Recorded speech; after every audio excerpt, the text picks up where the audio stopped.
Now the first property is sine inverse of minus x, it is minus sine inverse of x. Now how do we prove it? So what we'll do is we'll let sine inverse of minus x as some angle theta. So we'll get minus x equals sine theta. Now we can take this minus on the right hand side. We can write x as minus sine theta. Now we know that sine minus theta is minus sine theta. So we can actually write this as x equals sine minus theta. Now again, we'll take inverse function. So we can write minus theta equals sine inverse x, or theta is minus sine inverse of x. So sine inverse minus x equals theta, and theta equals minus sine inverse x. So from here we can say sine inverse of minus x is equal to minus sine inverse x. So if we have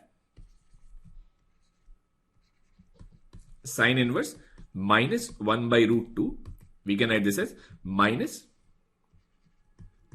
sine inverse 1 by root 2, and sine inverse 1 by root 2 is pi by 4. So it will be minus pi by 4. Now the second one is cos inverse of minus x. Now cos inverse minus x is pi minus cos inverse x. Now for this, what we'll do is we'll again take this as theta. So we'll write cos inverse of minus x as theta. So we'll write minus x equals cos theta, or x equals minus cos theta. Now here cos minus theta is not minus cos theta, but cos pi minus theta is minus cos theta. So we can write x as cos pi minus theta. Now we'll take inverse function. So we can write cos inverse x equals pi minus theta, or theta is pi minus cos inverse of x. Now comparing these two, we can write cos inverse minus x equals pi minus cos inverse of x. So we have to write cos inverse of minus 1 by 2. We'll have to write this as pi minus cos inverse 1 by 2. So it'll be pi minus. Now what is cos inverse 1 by 2? Cos inverse 1 by 2 is pi by 3. So it'll be 2 pi by 3. Now if you'll recall, principal value range of sine inverse and cos inverse. So principal value range of sine inverse is minus pi by 2 to plus pi by 2. So if sine has a negative value, the angle should be in fourth quadrant, and we are getting this angle in the fourth quadrant. And for cos inverse, principal value range is from 0 to pi. So if cos is taking a negative value, the answer must lie in second quadrant, which is true in this case. So this is how we prove properties for sine inverse minus x and cos inverse minus x. I'll just write the result for other expressions. You can prove them in the same way. So third one is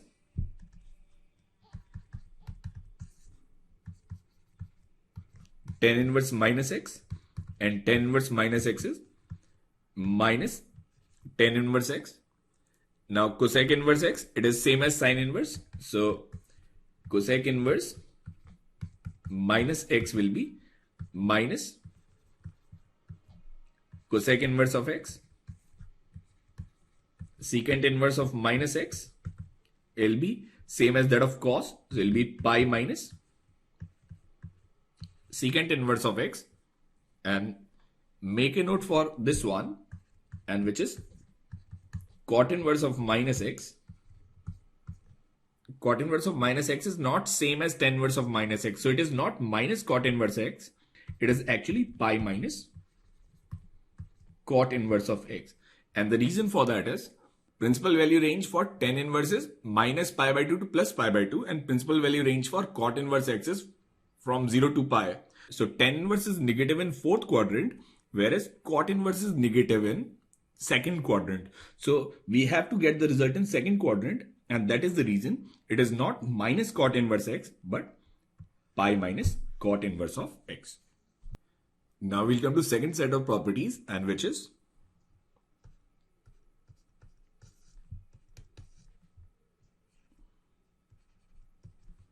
sine inverse of x is equal to cosec inverse of 1 by x. So if we'll just take the reciprocal of the number, we can change sine inverse into cosec inverse. Now how do we prove it? Now this again is simple. So let sine inverse x as theta, then x will be simply sine theta. Now we'll take reciprocal, 1 upon sine theta is cosec theta, and it'll be equal to 1 by x. So we can write this as theta equals cosec inverse 1 by x. So from here we can say sine inverse x is equal to cosec inverse 1 by x. And in the same way, we can write cos inverse x as secant inverse 1 by x, and the third one is tan inverse x is cot inverse 1 by x. And here in the third one, we need to remember that this is true only when x is greater than 0.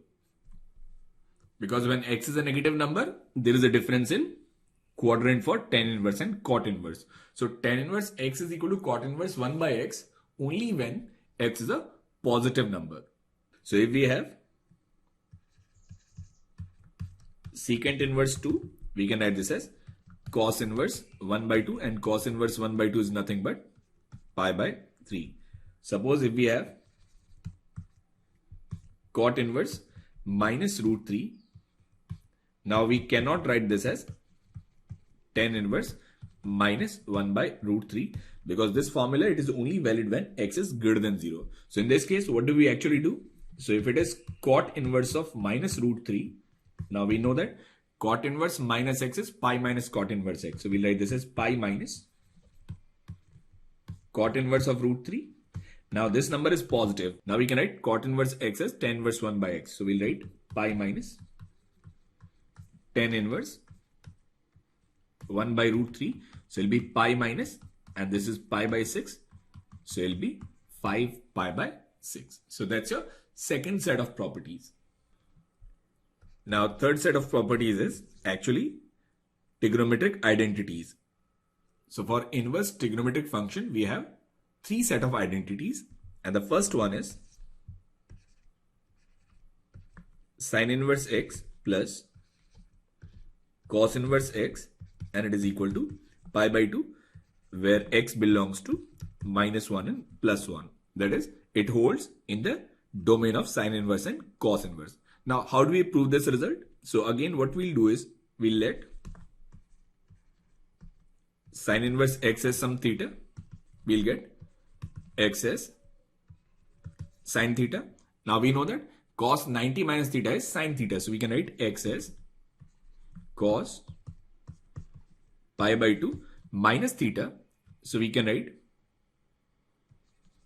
cos inverse x as pi by 2 minus theta. Now we'll take this theta on the left hand side, and theta is sine inverse x. So from here we can write sine inverse x plus cos inverse x, and it is equal to pi by 2. So this result, it is valid for any value of x which lies between minus 1 and plus 1. So it is an identity in inverse trigonometric function. In the same way, we can prove tan inverse x plus cot inverse x equals pi by 2 when x belongs to R. And the third one is secant inverse of x plus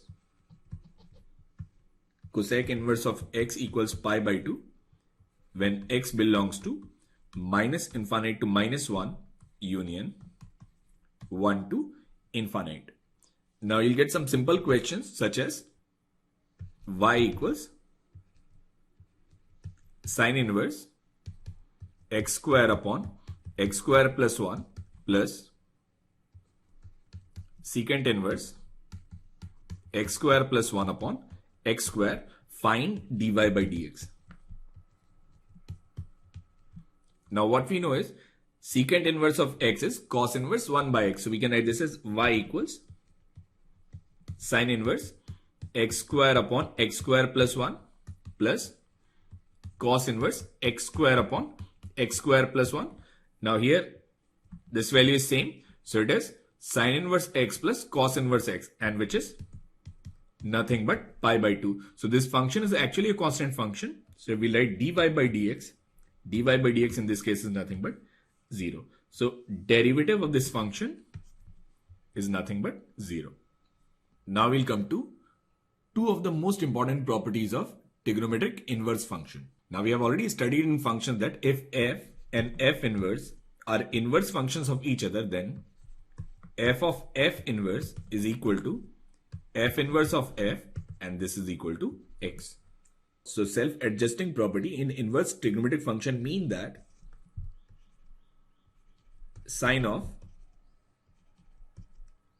inverse x is equal to x when x lies in the domain of sine inverse, when x lies between -1 and +1. In the same way, cos inverse x is equal to x when x lies between -1 and +1. Tan inverse x is also x when x belongs to R. Cot inverse x is x when x belongs to R. Secant inverse x is x when x belongs to -infinite to -1, union 1 to infinite. And cosec inverse x is equal to x when again x lies in -infinite to -1, union 1 to infinite. And this is very simple to prove. So again in this, we'll take sine inverse x as some theta. Clearly x is sine theta. Now we'll take sine both sides. We can write sine inverse x is nothing but sine theta, and sine theta is nothing but x. So we can write sine of sine inverse x, it is equal to x. So basically f and f inverse, they'll cancel out each other and we'll get this x, provided this x lies in the domain of the function. So if we have sine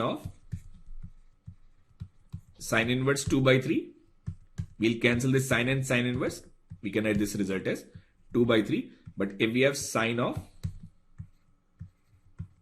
inverse 3 by 2, now we cannot cancel it. We cannot write this as 3 by 2 because this sine inverse 3 by 2 in itself is not defined. So all these self-adjusting properties, they're very simple and they should be used considering the domain of any inverse trigonometric function.